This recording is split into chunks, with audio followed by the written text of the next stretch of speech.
Now, people freaked out when I said that because it implies that Jesus was wrong, that Jesus made a mistake, that Jesus had to learn and be confronted by somebody and Jesus grew. But I think that's precisely what the text says, that you throw out this idea that Jesus is a divine figure who is perfect and holy. Universalism. It's much more of a common Christian opinion in the first 3-4 centuries, you know? I'm a pro-choice man. So it's not selfish to put yourself first. What exactly is a Christian? Is everyone who identifies as a Christian really a Christian? There is a subset of the Christian world that can be categorized as progressive Christians. And the teachings of these progressive Christians are very interesting, to say the least. Let's take a look at what some of the more popular progressive Christians teach, and then we'll consider just how Christian these progressive Christians are. Brandan Robertson is a progressive Christian who has gained a significant following on TikTok. Rolling Stone writes, "Recently this thing has been happening to Brandan Robertson. He'll be at a gay bar, minding his own business, sort of, when someone will approach to ask, 'Are you a pastor by any chance?' Robertson will nod. 'Are you that pastor who did that video on LGBT inclusion?' If you're struggling to reconcile your Christian faith with LGBT identity, I hope you'll check out my book, The Gospel of Inclusion, A Christian Case for LGBT Inclusion in the Church.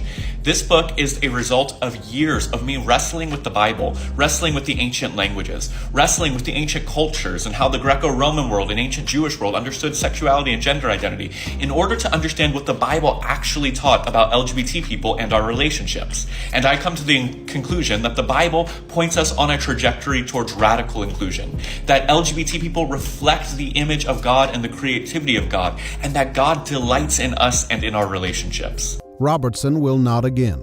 Then the gratitude will start flowing. "Thank you for what you do," they'll gush. I was introduced to Robertson when I heard that he called Jesus a racist. I thought, no way. But there's a part of the Gospel of Mark where Jesus uses a racial slur. In Mark chapter 7, there's the account of the Syrophoenician woman, a woman who is Syrian and Greek, both of which there were strong biases against within the Jewish community. And she comes to ask Jesus to heal her daughter who's possessed by a demon. And what is Jesus' response? He says, "It's not good for me to give the children's food," meaning the children of Israel's food, "to dogs." He calls her a dog.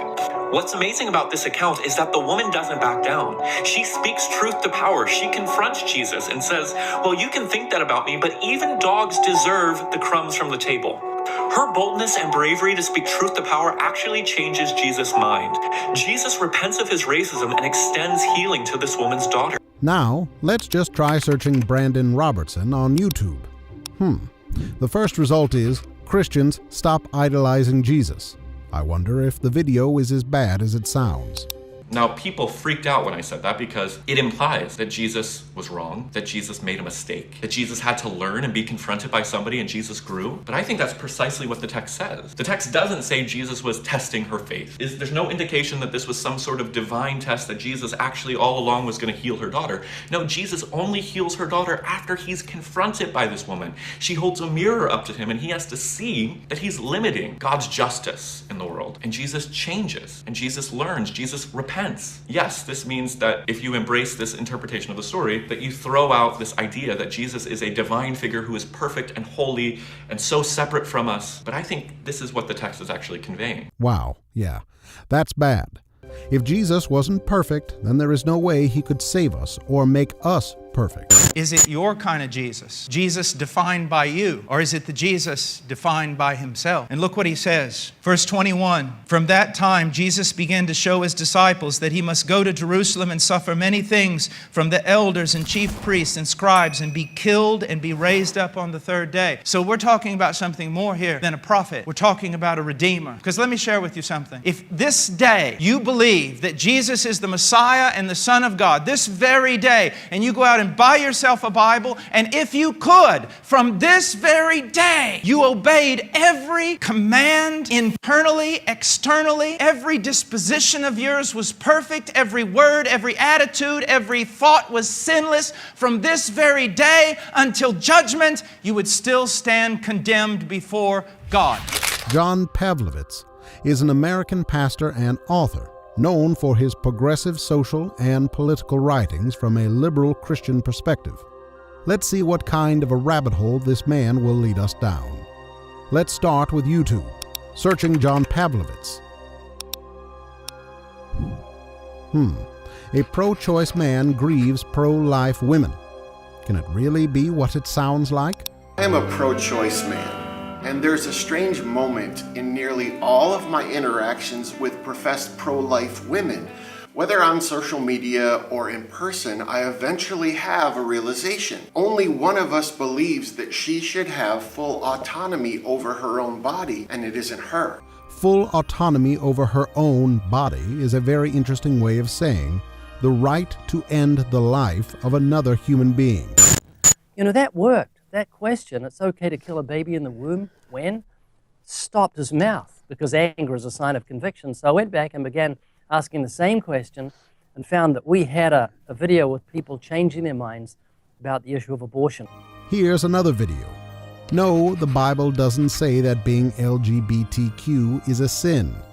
Let's take a look. I want to suggest to you today that the very statement homosexuality is a sin or being LGBTQ is a sin illustrates the very problem with this position. You see, we understand that sexuality is a vast and complex idea. It involves gender identity and sexual orientation.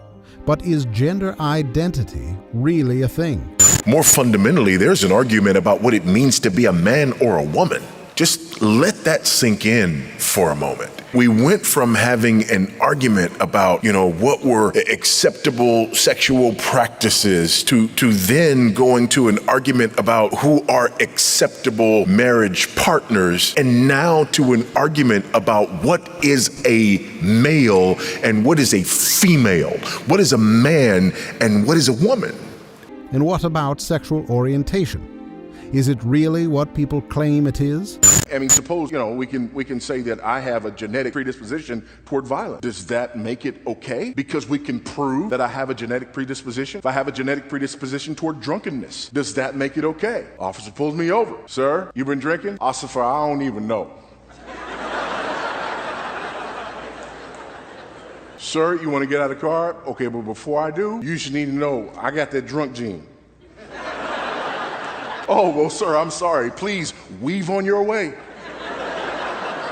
Pavlovitz has a significant following on Twitter. Now let's take a deep breath and plunge into the cesspool that is Twitter.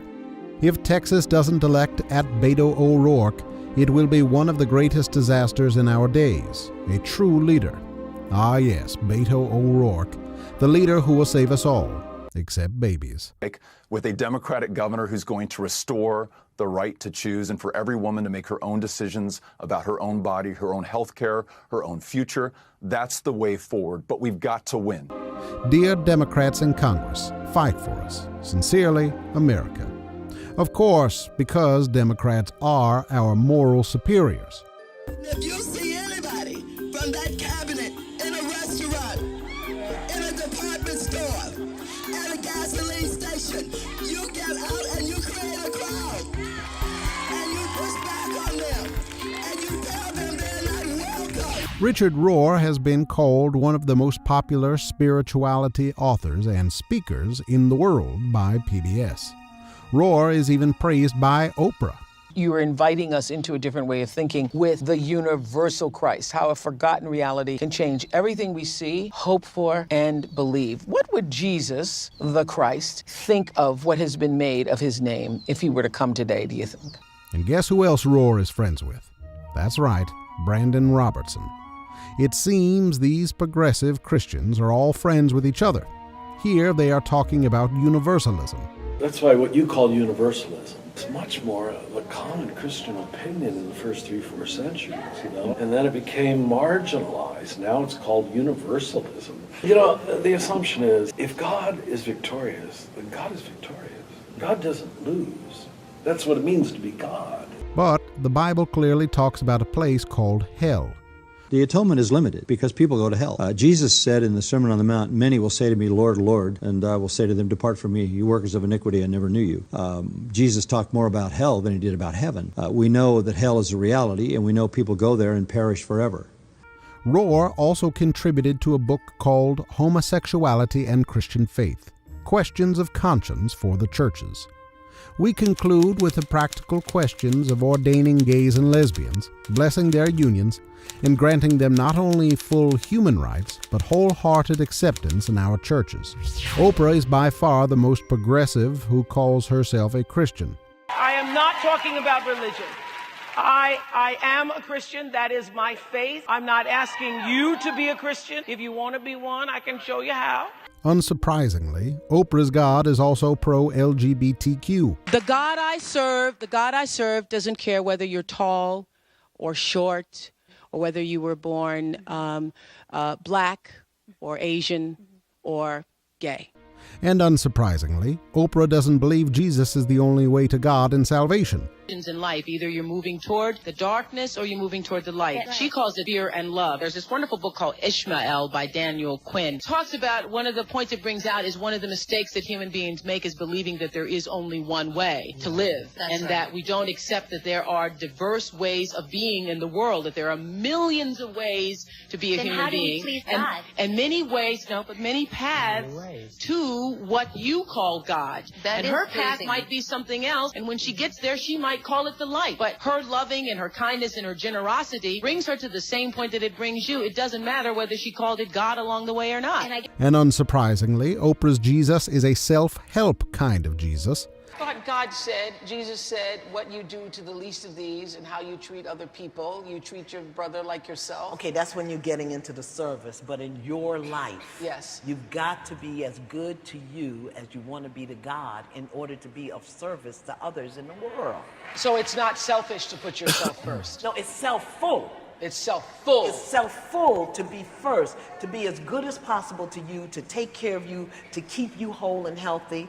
And unsurprisingly, Oprah's definition of faith has absolutely nothing to do with Jesus. I think the ability to have a faith in life and breath and presence that is so strong that you trust this moment and then the next moment and then the next moment and then the next moment. There is a way of living that allows you to be fully present in this moment that I think is faith. But of course, faith in anything other than Jesus isn't saving faith. How? Through faith in Jesus Christ. Through faith alone. And here, not just in the book of Romans, but here we see the contrast. By works, cast out. By faith in this first promise, the protoevangelicum, the first promise of the gospel. By faith in this, we are saved. One final question we need to consider. Are progressive Christians like Brandan Robertson, John Pavlovitz, Richard Rohr, and Oprah really Christians? Are they saved? The answer is simple. No. These people are not Christians. They are not Christians. They do not know the God of the Bible.